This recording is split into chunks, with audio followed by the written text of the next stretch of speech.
Imagine dipping it in like a soup. Oh. You want to tell us something? I'm gonna get you a clapper. So at least you can clap it and then I really know. Is he gonna bring that over?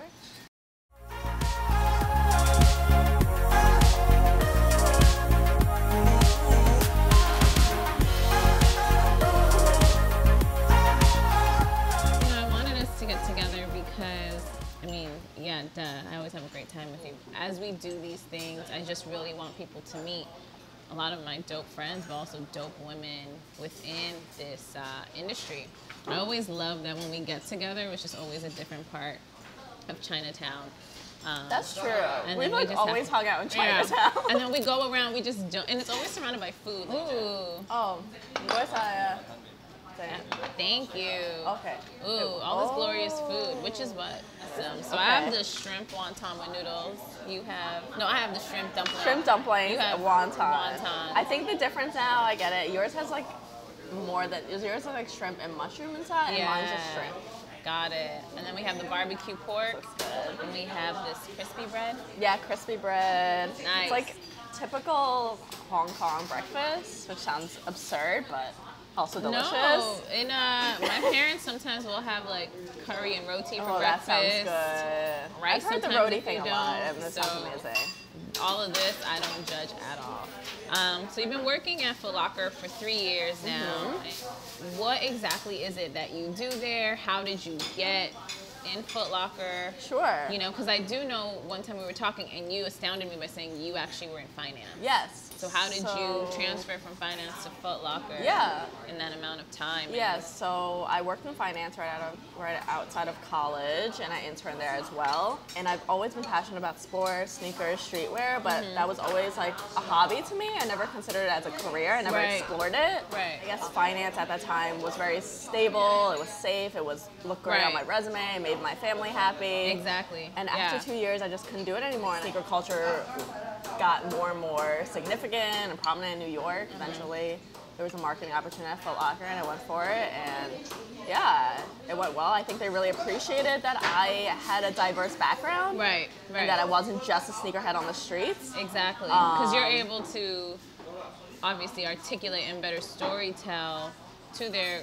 core consumers since you fall into that demographic. Right. And at the same time, they're also really appreciative that I was a sneakerhead because most of the corporation at that time was just focused on business and didn't have like their consumer working inside the four walls. So Right. So yeah, I think they really appreciate that combination I had, and it went well, and it's still going strong. Right now, I'm focused on like partnerships and managing our relationships with our vendor partners, and then bringing on vendor new partners. Like, what does that mean? Being like the Nikes and Adidases of the world, the Pumas. Okay. So, that's what I do. You know, finance was stable and it appeased your parents. Yep. Now that you've been at Footlocker for 3 years and you're in the sneaker world, how do they? Well, first off, do they understand it? I honestly think my dad has told people that I work with Steph Curry. Because we did like a campaign with him once. Really? Yeah. But that's what I'm saying. Sometimes when they don't know how to articulate it, they're gonna go back and be like, yeah, she did this, right? Because you know why? The reaction people are gonna get, oh, okay, you know, like versus like, what is that? And then they can't explain it. Sneakers, Is there ever a time now, like obviously they know you work at Footlocker and stuff, where they're like, you know, maybe you should go back to finance or something, or? Yeah, when I first told them that I quit my job in finance and I was going to work for Footlocker. How long were you in finance for? I was there for 2 years, but then I interned there the previous summer. So like 2.5 years. Okay. They flipped. Like, it was probably the most intense conversation I've had with my parents. My mom was like crying. They honestly thought I was going to sell shoes on the sales floor. They had no idea what that world was like. Right. Which, of course, there's no shade to that. Yeah, no, not at all. You know, it's all just cultural. It was tough for them, like, after working on Wall Street. I think a lot of our parents, especially those who, you know, come from another country, they put you through college, they still have that notion that you're going to go to college and you're just going to come out with, like, money-making jobs. So then when they can't see that vision, they're just very much like, oh, my God, like, does she just not want to work or anything? And they get fearful. Right. Sneaker culture is,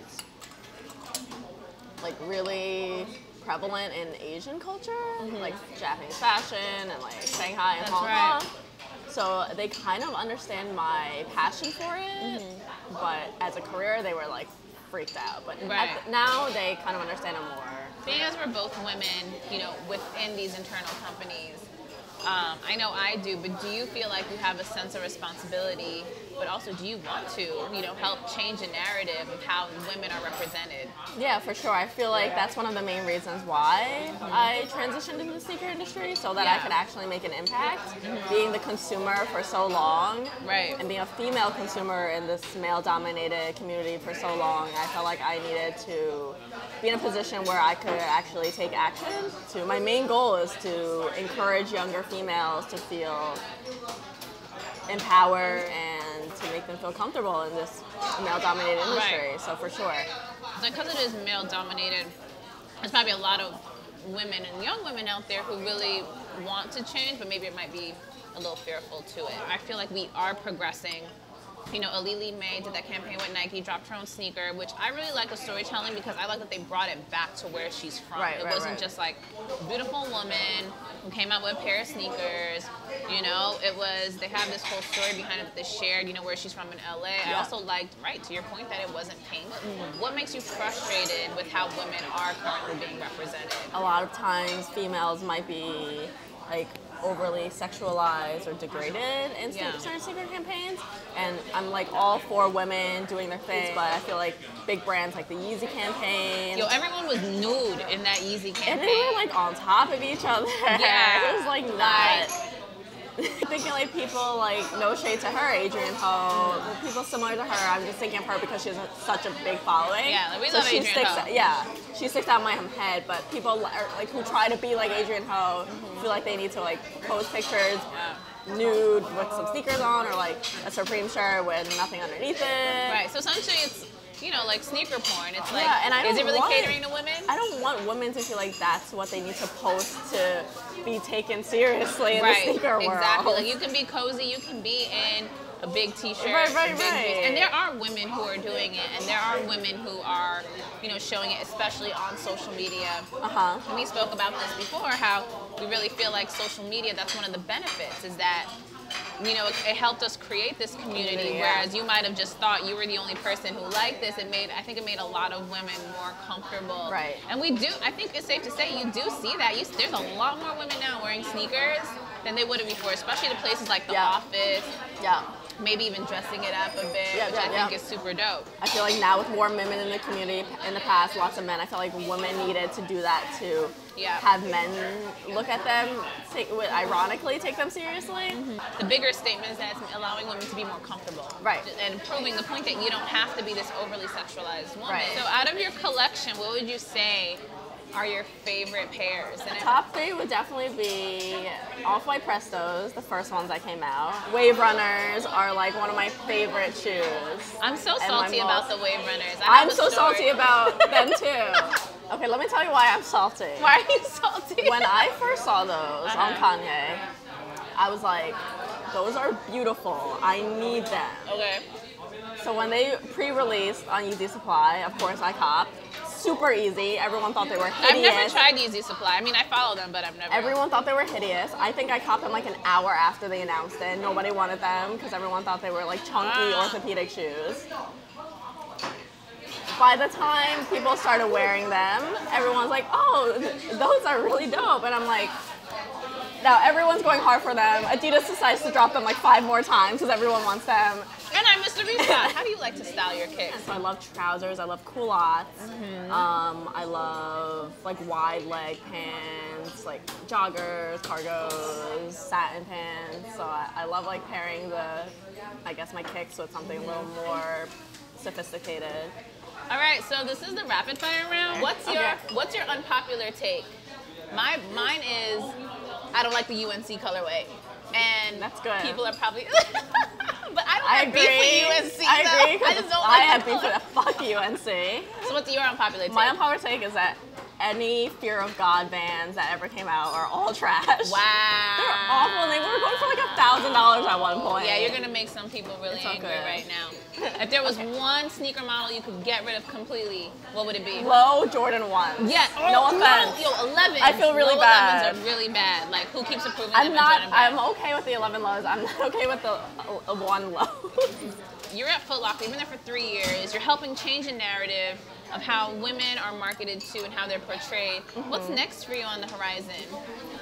Yeah, so I definitely want to continue trying to make an impact on the industry, bring out product and experiences that are dope and relevant to especially females. Yeah. Transition kind of like from my sneakerhead image to somebody who has impact in the industry. And can like a real game changer. Like a real game changer, real change agent, and yeah, encourage younger people to pursue their dreams, basically. Don't stick to status quo. Right, yeah.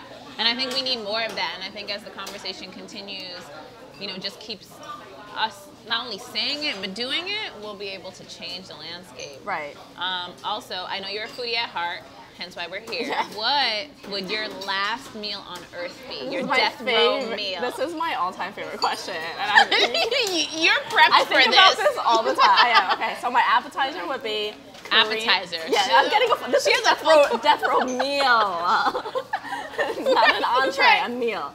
Okay, so it would be like a Korean seafood pancake. Entree would be omakase sushi. Ideally, like 16 pieces. Like one you know the quantity? In prison, I'm gonna have a hand one at a time. My dessert would be Levain chocolate chip cookies, and of course boba. That's right. You're like the mayor of boba tea. I love boba tea. I've never had boba tea. What?